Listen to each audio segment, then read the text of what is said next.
In the spring of 1944, Europe held its breath. The Allies had promised liberation, yet the beaches of France remained silent, waiting. Every soldier, every general, every factory worker across the Atlantic knew that a single mistake could turn D-Day into Doomsday. And so, as war machines rolled toward destiny, another army began to take shape, not of flesh and blood, but of ink, radio waves, and lies. They called it Operation Fortitude, the Grand Deception. An invisible army of ghosts designed to convince Adolf Hitler that the invasion would strike Pas-de-Calais, not Normandy. Under canvas and camouflage, inflatable tanks glistened in the English rain.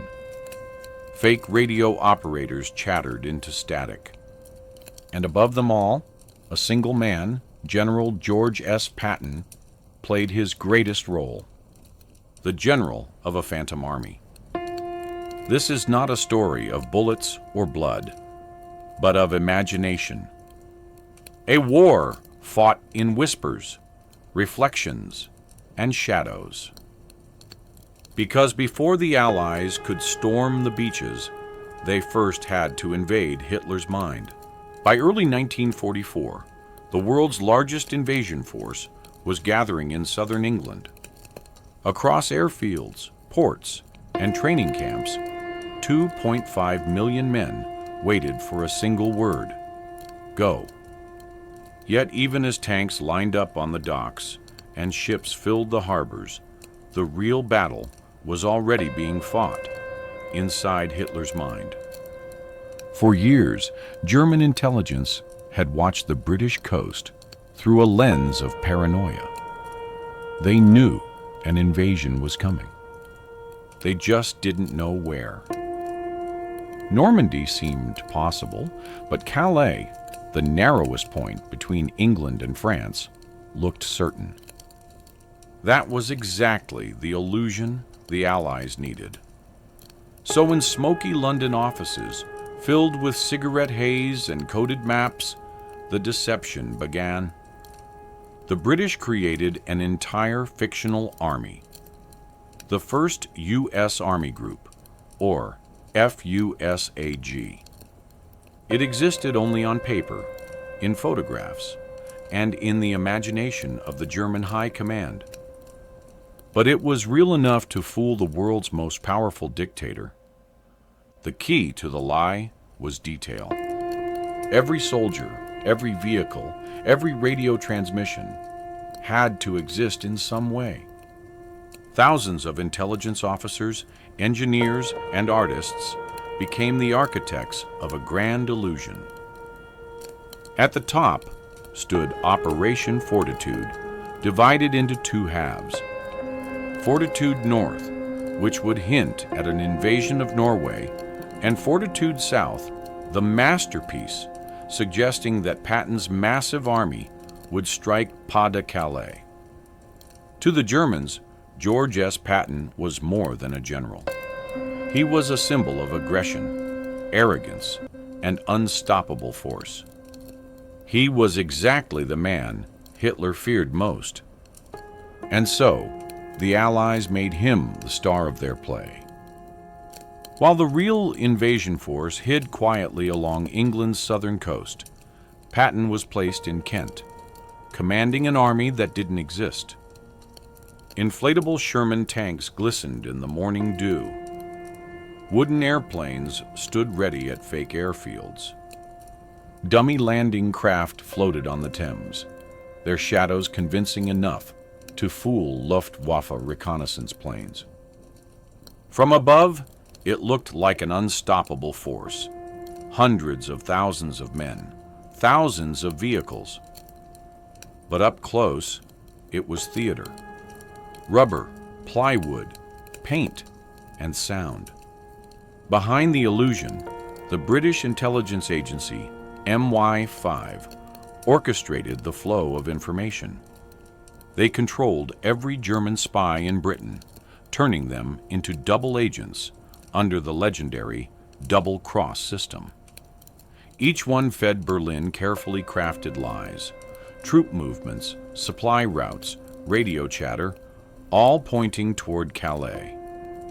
The deception became so perfect that German analysts even created internal reports confirming what London wanted them to believe. And so, the illusion grew.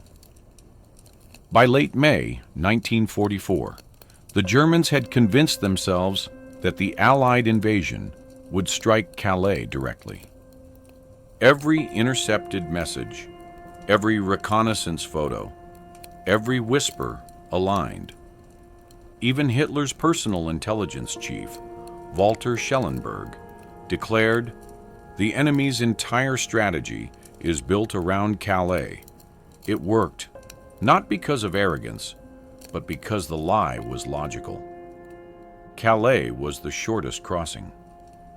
It had direct railway lines to Germany, flat terrain, and heavy fortifications. It was, by all accounts, the smart choice. That's what made the deception so perfect.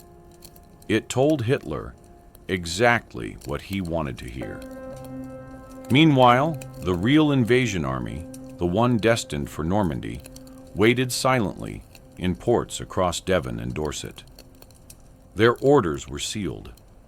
The soldiers joked, trained, and smoked, but none of them knew the scale of the secret that protected them. They were ghosts hiding behind ghosts. When German reconnaissance planes flew over England, they photographed entire divisions of tanks that were nothing but inflated rubber.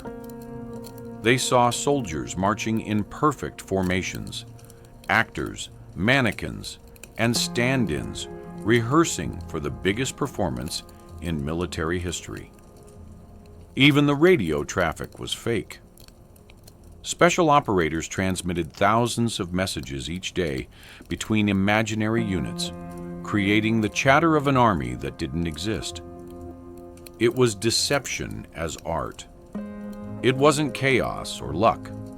It was designed, rehearsed, and performed with precision. Every lie had a backup lie, every illusion a deeper shadow. And at the center of it all stood Patton, silent, waiting, performing his greatest role. He gave speeches to imaginary troops. He visited fake headquarters, saluted empty tents, and let photographers capture him inspecting his divisions. The Germans watched from the sky, convinced that Patton's army was preparing for a direct assault on Calais. In reality, on the night of June 5, 1944, as Allied ships began to move toward Normandy, Patton's ghost army kept the enemy's eyes fixed in the wrong place. And when dawn broke on June 6th, while paratroopers fell over Normandy's beaches, German divisions, the 15th Army, sat waiting in Calais, ready to repel an invasion that never came. The deception had worked.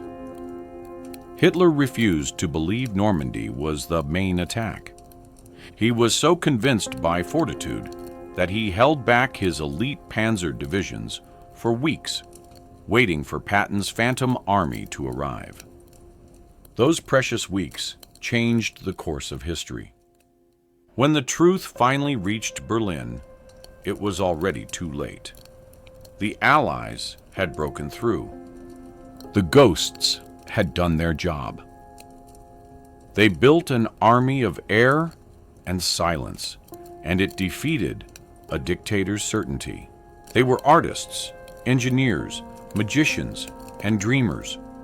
Men armed not with rifles, but with brushes, speakers, and imagination. When historians later searched the archives of Operation Fortitude, they found no single weapon that changed the war. Instead, they found an idea that deception, when perfected, could be more powerful than any bomb. While the strategists of London designed the illusion of armies, a very real group of American soldiers was assigned to bring that illusion to life. They were officially called the 23rd Headquarters Special Troops. But to history, they would be remembered as the Ghost Army. Their mission was simple on paper and impossible in practice: create the sound, sight, and movement of a force 10 times their size. Make the enemy believe what they wanted him to see, and never what was truly there. The Ghost Army was unlike any unit ever formed. It included painters from art schools, sound engineers from Hollywood, set designers from Broadway, and radio technicians from Columbia University. Among them were names that would later become famous in peacetime, like Bill Blass, the future fashion designer, and Ellsworth Kelly, who would one day fill art galleries with color. But in 1944, their canvas was Europe, and their paint was war. Their equipment looked absurd. Inflatable Sherman tanks, life-size and eerily realistic from the air. Rubber jeeps and plywood aircraft. Giant loudspeakers capable of projecting the roar of an army 20 miles away. Portable recording units that replayed the sound of tanks moving, engines revving, and men shouting. From a distance, it was perfect. From up close, it was madness, a world of air and illusion. Their first deployments took place in France after D-Day, when deception became as vital as ammunition. But the origins of their craft began months earlier, under Fortitude's grand design. They learned how to paint fake shadows beneath rubber tanks to fool aerial reconnaissance. They built fake bridges overnight, complete with wooden tire marks and decoy trucks crossing them. They used audio deception, layering dozens of field recordings to simulate convoys and armored divisions. The sound engineers, using technology from Bell Labs, recorded tanks, artillery, and marching troops on 1/4-inch magnetic tape. They then played the loops through massive loudspeakers mounted on half-tracks, adjusting echo and delay to match real battlefield acoustics. When the Germans heard it, they reported entire divisions moving where none existed. What made Fortitude's deception extraordinary was not just its technical mastery, it was the performance. Every soldier in the Ghost Army became an actor in a deadly play. They wore insignias from divisions that didn't exist. They carried counterfeit paperwork, staged fake conversations, and even wrote letters home with invented unit names in case the mail was intercepted. In pubs and cafes across southern England, they'd talk loudly about our big move near Calais, or complain that Patton wants us ready by next week. Nothing was left to chance. Every casual word, every rumor, every misplaced map was part of the illusion. At night, the army would appear from nowhere. Inflatable tanks were unpacked, filled with air pumps, and painted with mud and oil to appear real under moonlight. Dummy artillery guns pointed toward the coast. Cables ran across fields, connecting to fake command posts, glowing under blackout curtains. To the Luftwaffe pilots, scouting from 20,000 feet, it was indistinguishable from reality. Each fake installation had to match the movements of real units elsewhere. If the 1st Infantry Division moved west, a new unit appeared in its place. The Ghost Army mimicked everything: radio patterns, supply routes, even laundry hanging in the wind. They were, quite literally, painting an army into existence. The results were astonishing. German intelligence intercepted the chatter, photographed the fake camps, and reported confidently that Patton's divisions were massing across from Calais. Even after the Normandy landings began, the illusion held. Berlin still believed the attack at Normandy was a diversion, and that the real invasion would follow from Calais once Patton's forces struck. For 7 crucial weeks, Hitler refused to move his reserves. His 15th Army, over 250,000 men, sat idle, waiting for a battle that never came. And in that time, the real Allied armies broke through Normandy's defenses, liberated Cherbourg, and pushed inland. The Ghost Army had achieved what no weapon could. They froze Hitler's army in place, using nothing but art, sound, and fear. But illusion has a cost. Many members of the Ghost Army worked within range of real German artillery. If discovered, they had no heavy weapons to defend themselves, only air and rubber. Their camouflage was their only shield. They lived with the constant fear that the enemy might realize the truth. One German patrol, a few captured photos, or an intercepted signal could have exposed everything. But the deception was so complete, so intricately woven into the chaos of war, that it held. The Germans saw what they were meant to see. In one report, a Luftwaffe pilot described a massive armored buildup near Dover, with hundreds of tanks under canvas and heavy transport activity. The report was celebrated by German commanders, a total victory for Allied illusion. What those commanders never realized was that every tank was filled not with fuel, but with air. And every engine they heard was the echo of a sound engineer's tape. When the Allies finally broke out of Normandy and moved across France, the Ghost Army followed, staging new deceptions to misdirect German reinforcements.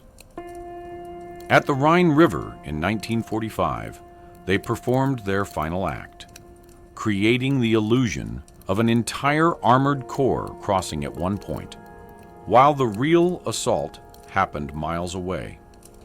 It worked again. The Germans redeployed, the Allies crossed, and the war in Europe neared its end. After the war, everything about Operation Fortitude and the Ghost Army was classified for more than 40 years. The men who fought with air and illusion were told to forget their work. They went home in silence, to offices, studios, and schools, never speaking of the invisible war they'd won. When the records were finally declassified in the 1990s, historians were stunned. Here was a story that had changed history, yet had no monuments, no medals, no songs, just faded photos of rubber tanks, crumpled sketches, and a few surviving veterans who could finally tell the truth.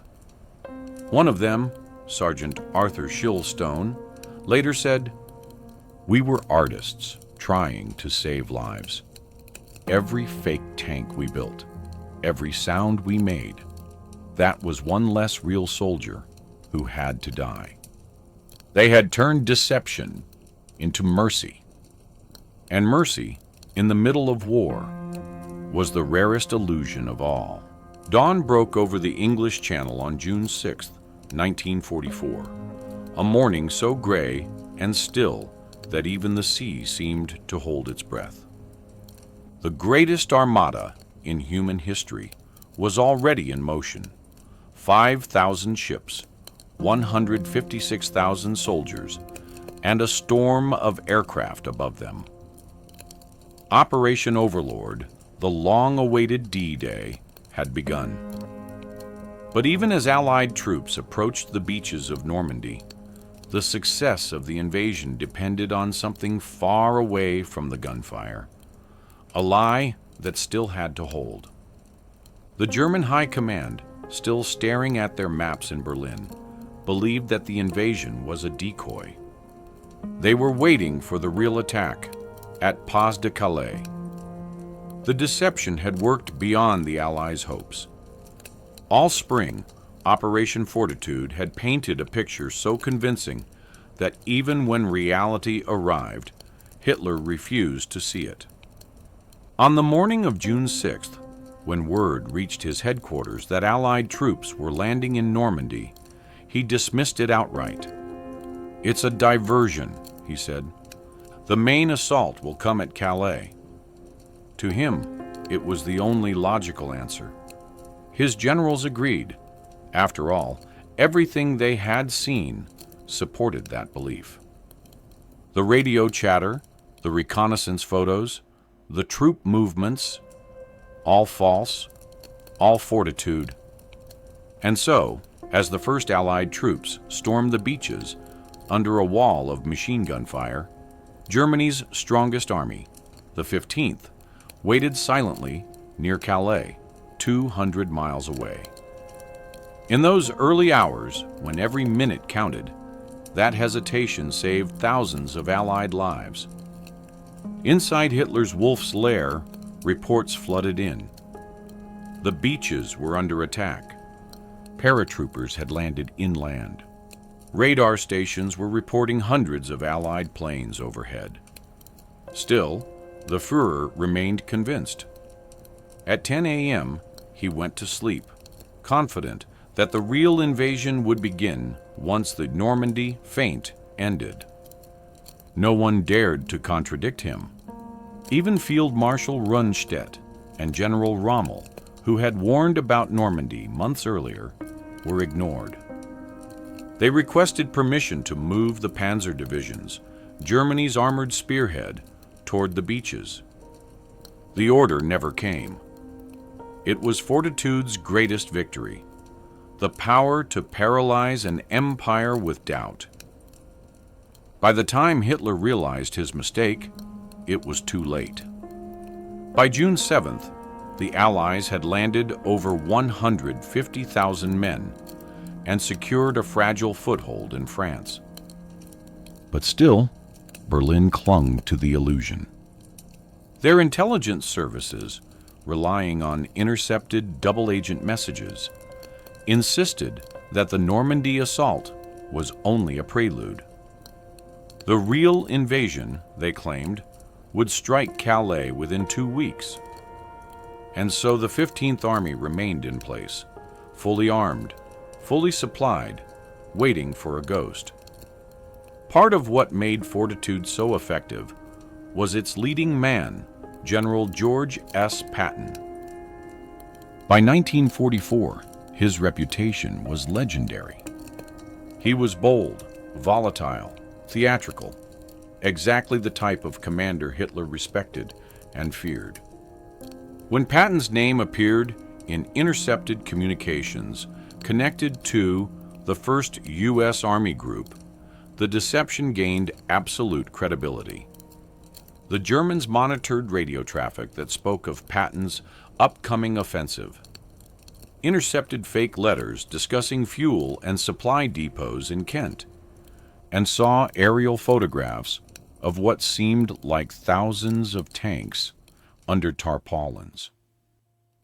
Every clue pointed to one truth: Patton was preparing to invade Calais. And so, even after D-Day, Hitler clung to that belief with fanatical certainty. He declared that the Normandy landings were merely a diversionary tactic to draw our forces away from the real invasion zone. It was an illusion that lasted 7 weeks.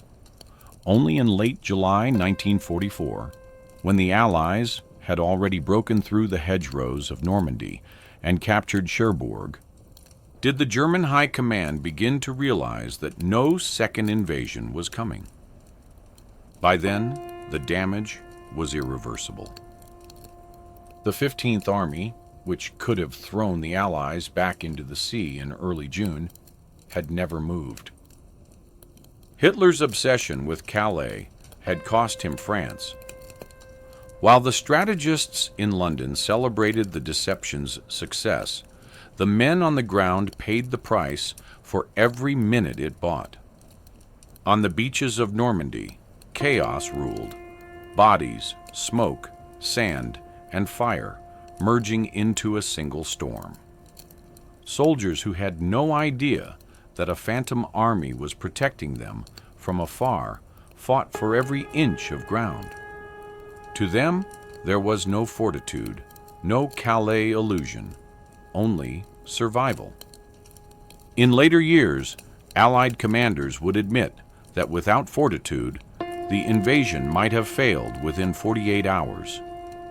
The delay in German reinforcements gave the Allies the time to unload supplies, build makeshift ports, and deploy artillery.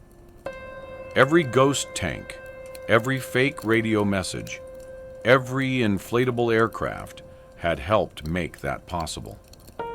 One British intelligence officer described it later as the quietest victory of the war, one that was won in whispers, not in gunfire.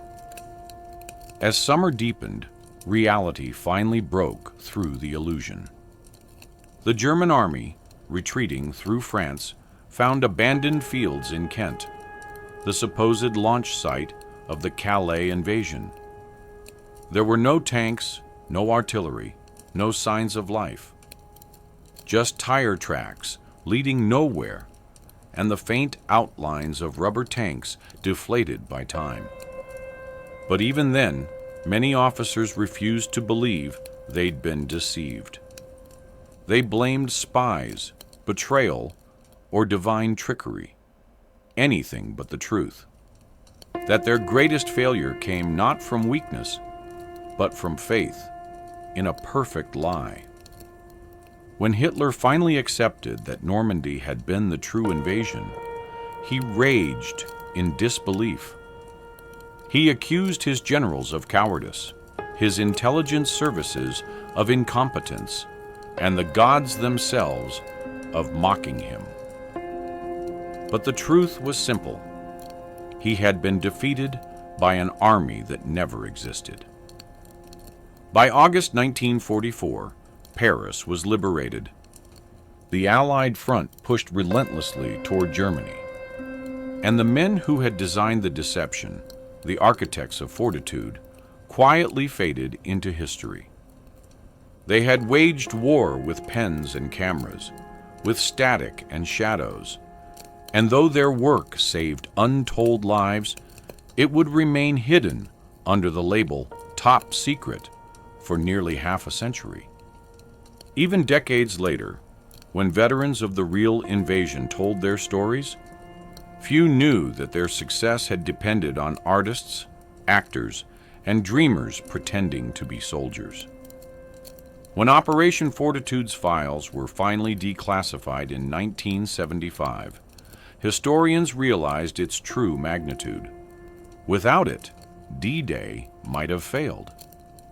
Europe might have remained under the swastika for years more.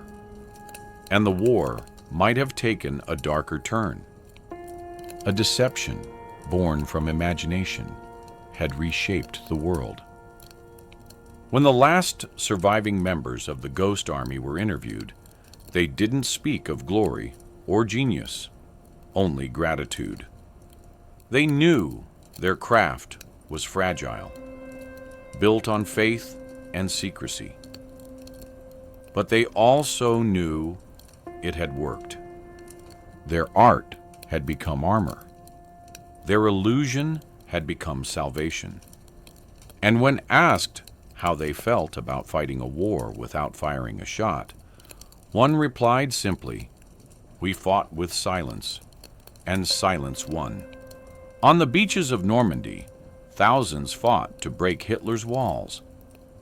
But far behind them, in fields of canvas and static, others fought to build the walls that trapped his mind. That was Operation Fortitude, the war's greatest illusion and its quietest victory. When the guns fell silent in May 1945, Europe exhaled for the first time in 6 years. The war that had consumed continents was finally ending. Cities lay in ruin, nations bled dry. But for the first time, light returned to the sky. In the ruins of Berlin, amid papers and shattered glass, Allied officers uncovered what the enemy had believed for months. Detailed maps of Calais, orders to the 15th Army to hold position, and intercepted reports naming General Patton's phantom divisions. The deception had worked so perfectly that it endured even in defeat. Yet the men and women who had created Operation Fortitude were not celebrating. They were erasing. In secret offices across London, files were sealed, photographs burned, and names redacted. The deception that had saved D-Day was now to be buried beneath new walls of silence. Officially, Fortitude had never existed.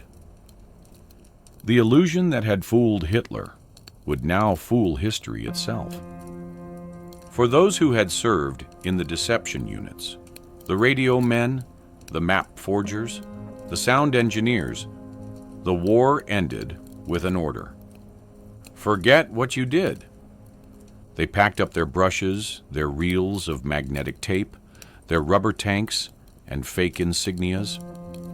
Some returned to studios, others to universities, a few to quiet suburban lives. They could not speak of what they had done, not even to their families.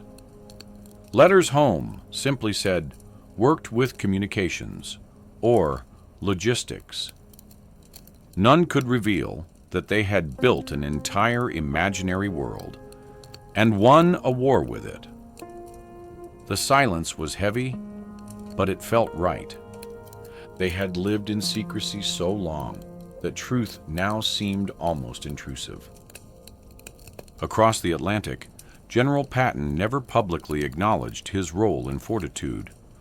To him, the Phantom Army had been a temporary burden, a role to play before real war resumed. Yet even he admitted later that it might have been the greatest damn trick we ever pulled. Behind the scenes, Britain's MI5 quietly honored the civilian minds who had engineered the deception. Men like Colonel John Bevan, the head of the London Controlling Section, a bureaucrat turned illusionist, and Ewan Montague, who had earlier staged Operation Mincemeat by planting false documents on a dead man. These were the architects of imagination, people who saw warfare not as explosions, but as equations of belief. They had proven that controlling what the enemy thinks can be more decisive than destroying what he has. But victory brought unease. Some questioned whether such deception crossed an ethical line. Was it honor or manipulation? Did truth itself become a casualty of war? For Bevan and Montague, those questions had no place in wartime. "Better lies than lives," Montague once said quietly. "Every false report we wrote saved real men from dying in real mud." In the decades that followed, the world moved on. History books celebrated D-Day's beaches, the generals, the courage. But the shadow war of Fortitude remained invisible.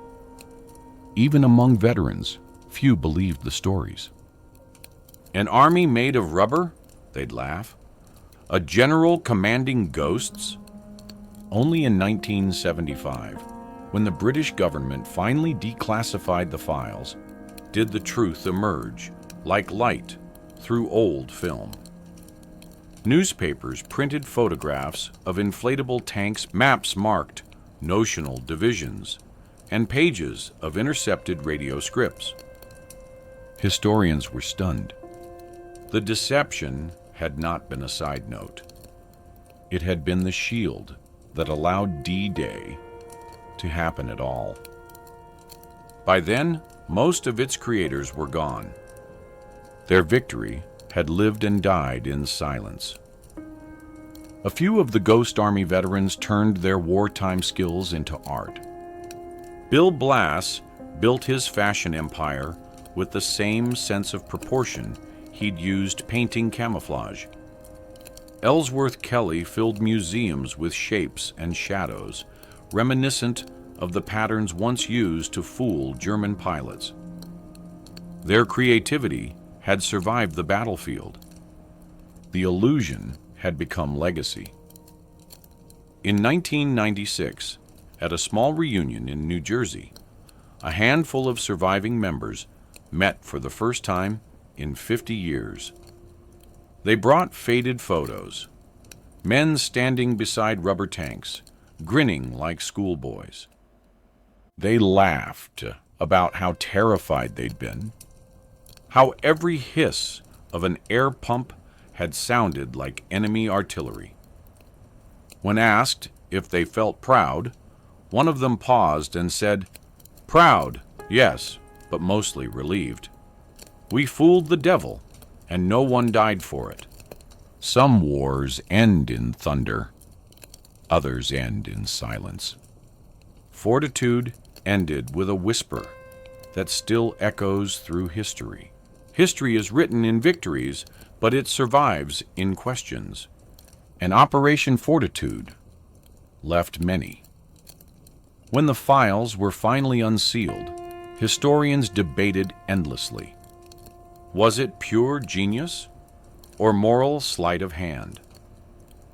Did the Allies simply outthink Hitler, or did they redefine what warfare meant forever?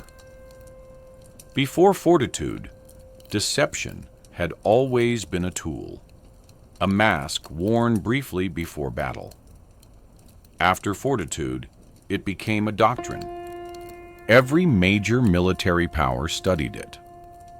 The Cold War that followed would be built not on trenches, but on information, perception, narrative. In intelligence schools from Washington to Moscow, Fortitude became required reading. Officers learned that victory could be won through confusion, that a false signal might cripple an army more effectively than an air raid.